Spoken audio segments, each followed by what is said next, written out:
Ladies and gentlemen, it is a wonderful, wonderful afternoon here in Connecticut. And guess what? Here we are on Lighting the Candle, a world that works. And we're in the middle of a really kind of a neat new experiment that we're doing. Instead of having our regular panel here today, it's just my dear friend Vanessa Lewis and me, Bill Correll. And we're going to see if we can talk about something that will bring you a smile, bring some empowerment and some lightness to your day. And quite frankly, uh, I'd be real interested in hearing what you have to say. Once you've heard the conversation. But we were talking in the last half hour, and just basically what's going on with different types of media, social media, advertising, et cetera, et cetera. And we got into what was kind of the most interesting insights coming out of COVID, meeting with people live. And Vanessa started telling, some I think some pretty interesting stories about the awkwardness of whatever is appropriate in terms of hugging people, right? So, is that anything more to say about that before we jump right in, Vanessa? Yeah, no, that's fine. Yeah, that's right. I'll add to that a little bit though. Hugging people and also just any physical contact, like even shaking hands was, Yeah. So so was for, that? I know someone, Yeah, go ahead. I was just what's going to that? say, is that concerned? Was that out of concern for a COVID background, or just that it wasn't a natural action for you anymore, or what do you think it was? No, it was coming out of the pandemic background. Yeah. Because we were all, told to keep washing our hands and I know I saw a few people do what was called an elbow bump or something, an Right. elbow bump or something, something like that. And I only saw a few people. It didn't really take off. So, Yeah, there was something that was a little bit, shall we say, inauthentic about that being a serious greeting. You're yeah. absolutely right. The back of the fist bump, I think, got used a lot more than any elbows. Oh, okay. Yeah. But I anyhow, don't know. I didn't too much of either. I just saw a lot of people just, you know, staying 6 feet apart and respecting each other's space. And if they were going to hug, I did see a few hugs among that time. And, you know, I, they still had their masks on. And yeah. well, I'll tell you what. Here's how it went for me. Quite frankly, when I met people and we had our masks on, and it was okay for people to come out for one-on-ones, but not groups of people. Hmm. With our masks on, almost 100% we'd still embrace and have a hug, because we knew we couldn't do that on you know Zoom or Ring Central or any of the other online platforms or on the telephone. And Yeah. I can tell you from my personal standpoint, I was so excited to see human beings in the flesh after Hmm. it literally was just about a year before we were going out and able to do that. I want to say it was in March when things started to open up a little bit. I was Yeah. frequently going out to lunch or dinner with my dear wife.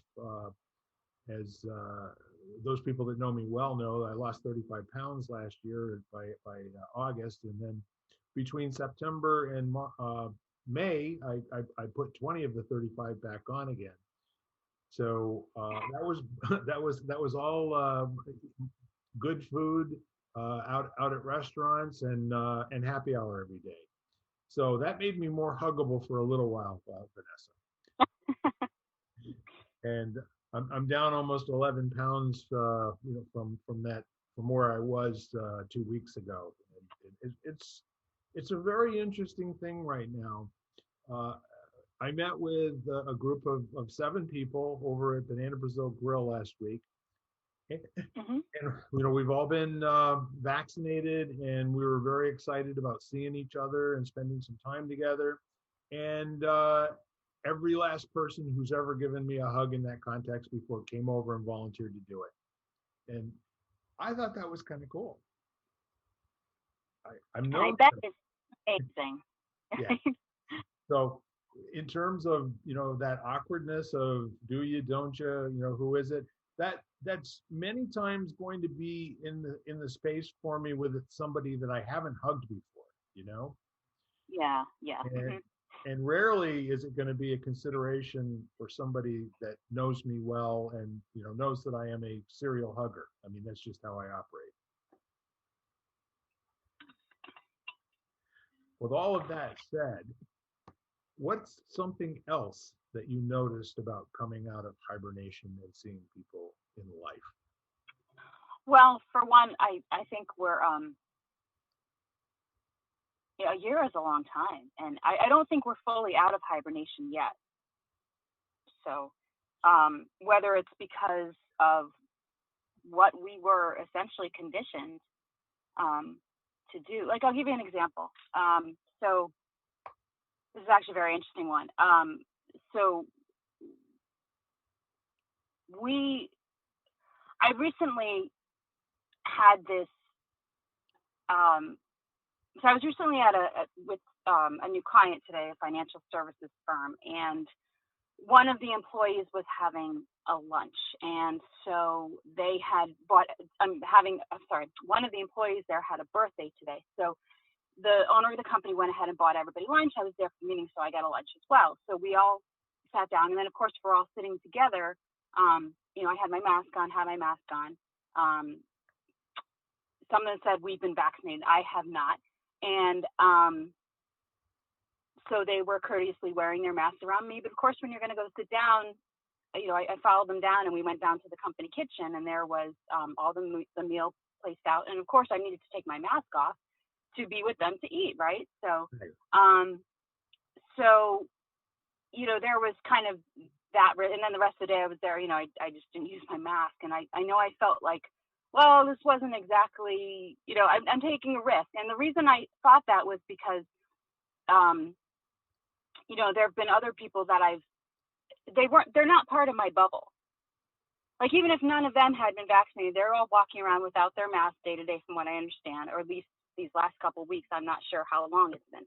But my point is that they were, they've been together, working in the same company, together in the same building, breathing the same air, and that's their bubble. So they're used to spending time with each other. So even if they weren't vaccinated, I'm thinking they're fine, they're protected. And then, and like, for example, we all had developed our own space bubbles. Our own families was our, not space bubble. Our own family was our, I guess you'd call it a safe bubble. That was our bubble, Yeah. So whomever we spent the most time with, our spouses, our families, our place of worship, our maybe our workplace is, when everything opened up again, we were able to go back into the office, et cetera, et cetera. So anytime that you weren't,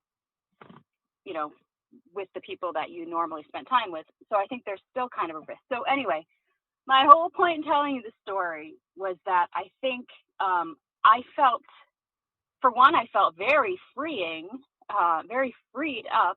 Like, okay, now I'm not wearing my mask. This is great. But then at the same time, I felt in the back of my mind, ooh, I'm really taking a risk here. I don't know if I should be doing this on a regular basis, or maybe I should just commit to making sure I visit this company more often, because now it's becoming part of my bubble. I don't know. But and then the same thing happened with my husband and I went to dinner with some friends on Friday night. And, right away, as soon as we walked in, they said, hey, you can take off your mask, feel free. And I was thinking, I mean, really, it doesn't make sense. If we were maybe eating outside the whole time, maybe it would have been fine. And then, put the mask back on when you come inside. But we were eating inside. It wasn't that warm yet. And so, yeah, all masks off. And I'm thinking, well, taking a risk, but, so, yeah. I think to answer your question, it's just the conditioning that that I don't know if I was talking about it earlier in this session or in the last session, but the conditioning that kind of happened to a lot of us that made us feel like we couldn't be safe around other human beings unless we had the necessary protection that was recommended. Whatever it was that week, right? And of course, now it's being considered the vaccination. So, Yeah. As the necessary protection. So, yeah. And I mean, the whole notion of everyone at the table having to had been vaccinated is kind of hooey, because if you've got 5 couples and 4 of them have been vaccinated and the 5th one hasn't been vaccinated, but they've been careful about where they've been going and who they've been seeing, uh, it should be a relatively safe get together. You know what I mean?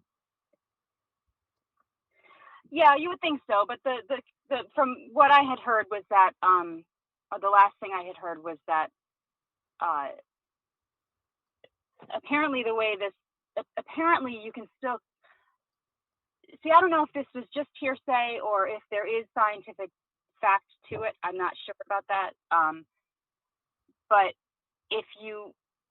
even if you've been vaccinated, apparently you can still transmit the virus to someone else.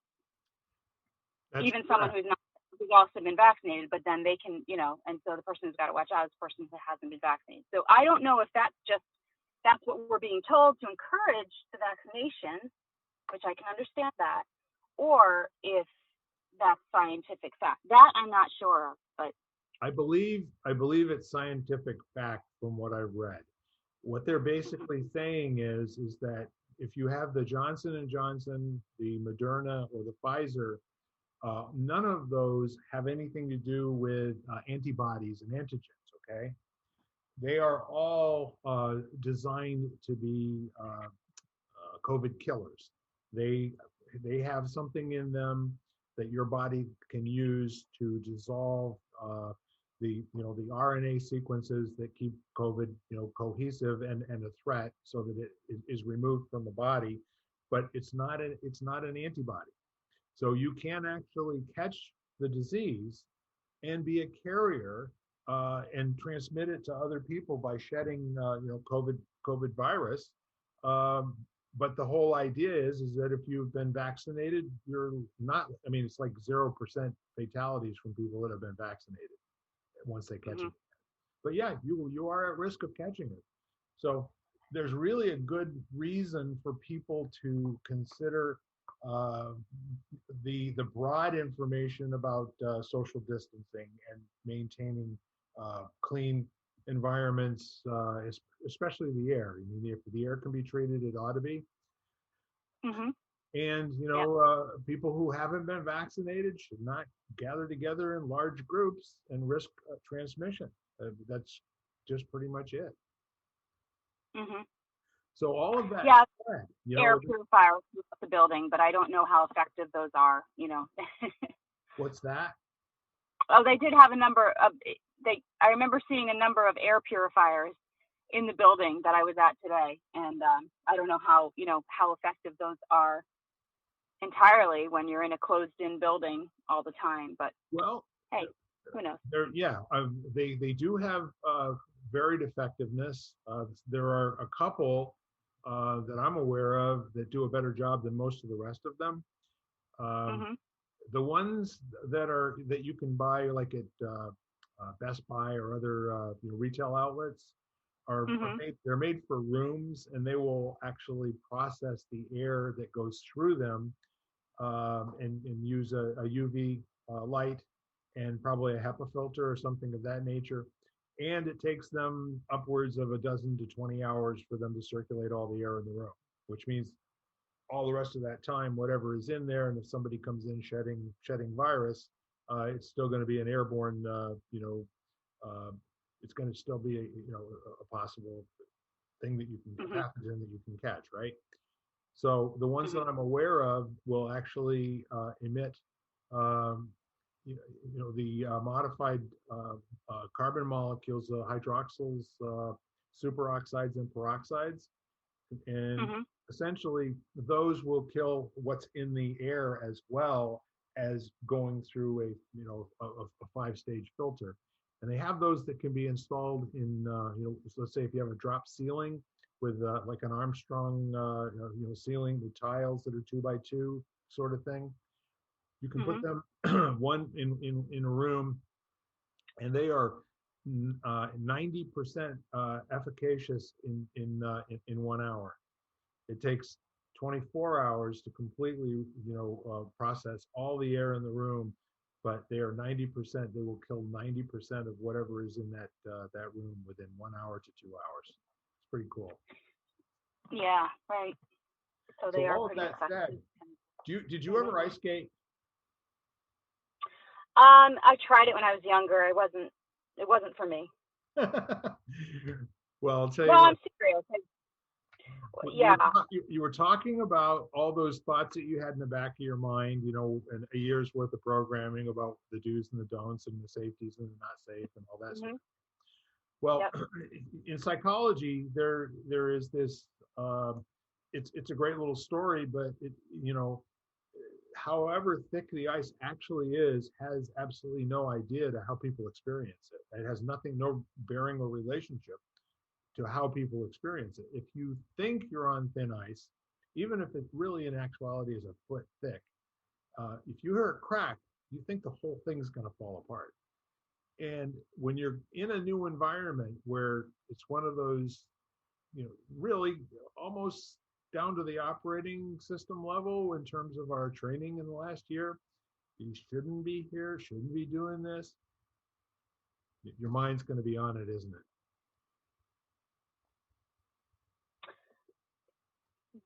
Yeah, naturally, I think. Yep. And that's how people are wired, you know? So if you make a decision to do something in a group setting, I think it's still very prudent to be careful about how you do it. And it's also appropriate to ask people, what their story is. Have you been vaccinated? Have you been tested recently? Are you out with people that you don't know a fair amount of the time? And I got to tell you, within the last month, I have had 2 friends that came down with COVID. Thankfully, they went through their period of time and came through no problem at all.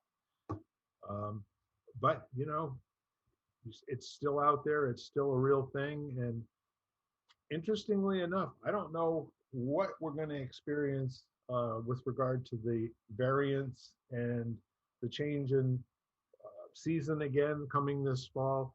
I don't know. What are you hearing? What did you say? Are you hearing any stories about what to expect on that end?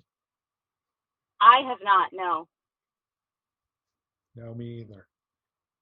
But we we got onto this by you posing a question as to whether or not it's possible once you've been vaccinated to actually contract COVID, and the answer to that is 100%. You can get it. The good news is you should have a very slight case, and you're not going to die. That's empowering, given where we were 15 months ago. Right. Yeah. It is. Yeah. So beyond that, who haven't you seen yet in terms of maybe a category of person in your life? Are you back to church fully at this point? Yeah, we actually we were fortunate because shortly after once the warmer weather hit, we have a large backyard, so we were able to gather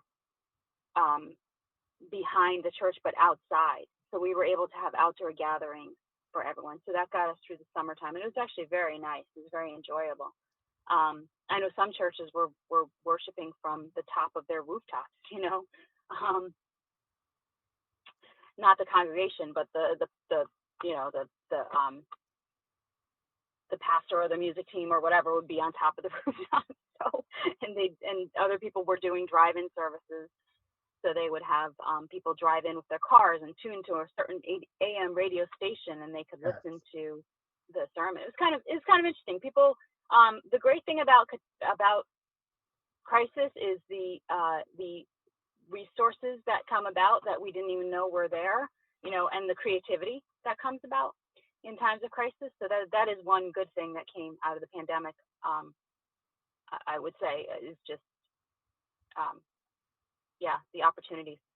But anyway, yeah, so then, and it was actually our first time that we decided to go live stream. So we've pretty much been meeting in person almost the entire time, but it's only because we were able to do it.